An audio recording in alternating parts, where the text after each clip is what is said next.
Every nation that's gone to war has its war heroes, and Iraq is no exception. An estimated 30,000 Iraqi fighters were killed from 2014 to 2017 during the successful battle to oust ISIS, and many more were wounded. With ISIS now resurgent in the country's north, there are still more casualties today. But many wounded veterans and war widows feel like they're being treated as anything but heroes. NewsHour Weekend Special Correspondent Simona Foltyn has our story. The city of Najaf in Iraq's south is among Shia Islam's holiest sites. It houses the shrine of Imam Ali, the cousin and son-in-law of, and according to the Shia, the rightful successor to the Prophet Muhammad. Najaf is also home to the world's largest cemetery. For Shia Muslims, it's an honor to be buried here, particularly for men who gave their lives fighting in the 4-year war against ISIS. Busloads arrive daily to visit the graves of loved ones. Fawzia Kadum and Shua Karim are widows.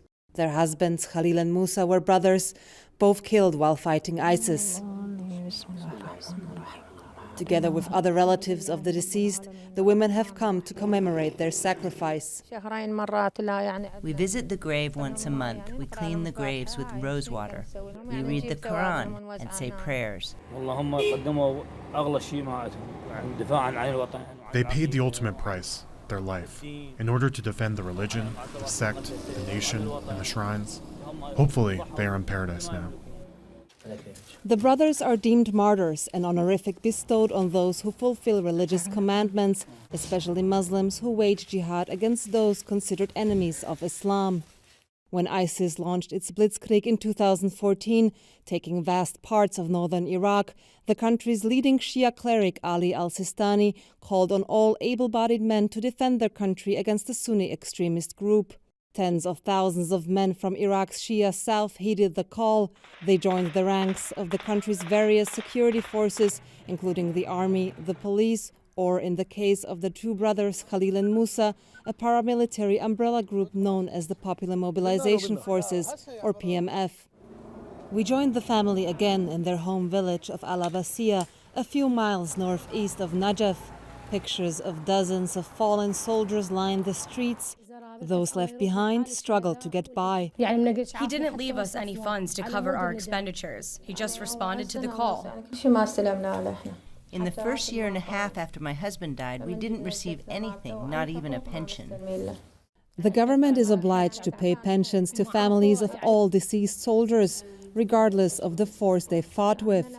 But Kadum says it took several months until the government finally began paying her family of 11 a pension of around $600 per month, equivalent to the salary of a low-level public servant.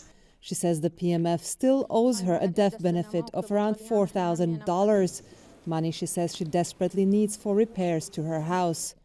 The Abbas Brigade, the PMF unit her husband fought for, only gave her this plaque to recognize his contributions. They didn't really give a damn. They only brought these things and then they left. We got nothing. While the families of those who died fighting ISIS feel neglected, so too do soldiers who have been wounded in the conflict. The war is officially over, but soldiers are still being injured battling an ongoing ISIS insurgency in the north. Mahmoud Hussein was shot in the leg when ISIS attacked his position. His cousin, who fights in the same PMF unit, tells us he was first sent to a nearby hospital in the northern city of Qayyara and then transferred to one in nearby Mosul. It took several days until his commanders finally sent Hussein south to this hospital in Baghdad. Because of the delays, my cousin's foot swelled. They didn't have the right medicine at the hospital in Mosul. It was in very bad condition. Hussein is recovering at this hospital at Baghdad Medical City. It's considered the biggest and among the best in the country. Since Baghdad's dedicated military hospital was destroyed in a U.S. airstrike in 2003, many soldiers have been treated here, in addition to civilian patients. During the height of the conflict against ISIS, the facility received dozens of injured soldiers per day. The director tells us that casualties exceeded its capacity and financial resources. During the war, there was a lack of funds because of the decline in the oil prices. This was in general, not only for our hospital. But the government instructed us very clearly not to collect any money from the military personnel at the same time, to exert the maximum effort to treat them despite the large number of patients received. Despite that effort, some soldiers believe they're not getting the quality of care they need and deserve after fighting for their country. If you want a good doctor, it will be at your own expense. Because of the large number of injured, you won't get the right care if you rely on the government. You have to pay to make sure you get well. Nasir Asi Suleiman was shot in the leg in 2016 during an ISIS offensive. He says he had to go to a private clinic and paid thousands of dollars for his surgeries. But 2 years on, Suleiman doesn't have money to continue to pay for private care, so he goes to the public hospital at Baghdad's medical city. Pull your toes up. There's nothing. Push them forward. There's no movement there. Okay. Do you have feelings here? No, I don't. Okay. There's nothing. Whether these visits are effective or not, the soldier must show up as part of a lengthy process that determines his degree of disability and whether he should return to serve or retire and start collecting his pension. Some high-ranking members of the security forces also say they are getting less care in Iraq than they need. Rahman Abdel-Jaber was a brigadier general and director of intelligence in Diyala province. He says that when he lost both of his legs in an ISIS attack in 2013, the Ministry of Interior sent him to Germany for rehabilitation. They also supplied him with sophisticated artificial legs that are rarely given to lower-ranking soldiers. But he says he still paid $200,000 for another surgery in Australia to ensure he could wear the limbs without pain. It's huge money, but the Ministry of Interior considered it not necessary. Abdel-Jaber exercises several hours per day in a small gym he set up in his yard. He also was able to afford an imported $1,200 device that allows him to drive his car. It's very expensive, and the injured lack the finances to buy it. Well aware that others are less fortunate than he, Abdel-Jaber has started to reach out to injured fighters who struggle to recover and coaches them on how to build strength and overcome depression. These are the first steps he is taking after he was injured in a terrorist attack. For years, he was only sitting in the wheelchair. He wasn't walking at all. I trained him using simple techniques, nothing sophisticated. Just by collaborating, we reached this level. But many soldiers need much more than a bit of motivation. One is Ali Mahdi, shown here before his injury in 2017. This is how he spends his days since an ISIS sniper shot him in the neck during the battle for Mosul. The injury has left him almost entirely paralyzed, but Mahdi claims that his condition is treatable. I just need an operation. They told me that this treatment is only available in Germany, America, and Japan. But in the Arab countries, they cannot do anything.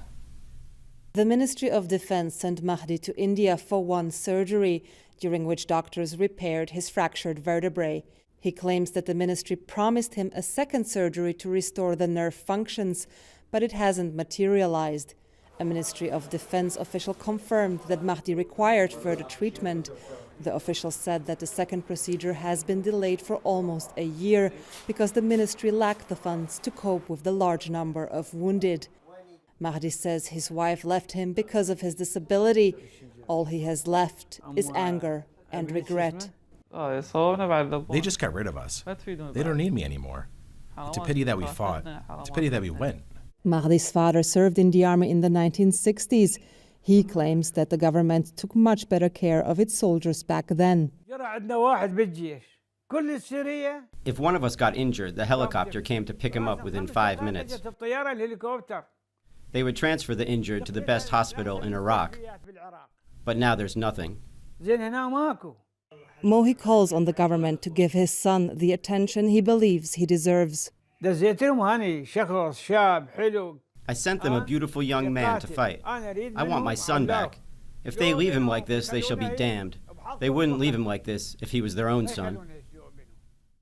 Brigadier General Yahya Rasool A spokesman for Iraq's Joint Operations Command admits that more resources are needed to take care of veterans. A new military hospital to replace the one destroyed during the 2003 US-led invasion has been under construction for years. نحتاج إلى جهد أكبر في موضوع بناء مستشفى القوات المسلحة وإكمالها بشكل تام. We need more efforts to build the military hospital and to provide specialized care for injured soldiers. I hope that we will once again reach the standard of international and Arab countries. But more than 1 year after the war against ISIS has officially ended, and even as soldiers continue to be wounded battling the terror group's insurrection, Iraq's government faces a new set of challenges and spending priorities. The soldiers who secured the peace and their families increasingly fear that they may be forgotten.